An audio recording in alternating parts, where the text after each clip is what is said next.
দেশের অভ্যন্তরীণ বিষয়ে নাক না গলাতে দিল্লিকে স্পষ্ট বার্তা ঢাকার। ভারতে বসে শেখ হাসিনার বক্তব্য নিয়ে অসন্তোষ, সংকট কাটিয়ে সম্পর্ক এগিয়ে নিতে চায় ভারত। ইইউ কূটনীতিকদের সঙ্গে প্রধান উপদেষ্টার বৈঠক, ভিসা সেন্টার দিল্লি থেকে সরিয়ে ঢাকা বা অন্য দেশে স্থানান্তরের আহ্বান। আগরতলা অভিমুখে বিএনপির ৩ সংগঠনের লং মার্চ বুধবার। সংস্কারের জন্য ৩-৪ মাসের বেশি সময়ের প্রয়োজন দেখছেন না নেতারা।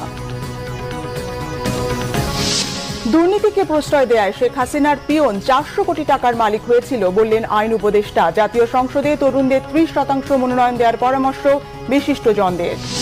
লিটারে 8 টাকা বাড়লেও ভোজ্য তেলের দাম কার্যকর আজ থেকেই। আলুর দাম 3 সপ্তাহের মধ্যে সহনীয় হবে, আশ্বাস বাণিজ্য উপদেষ্টার।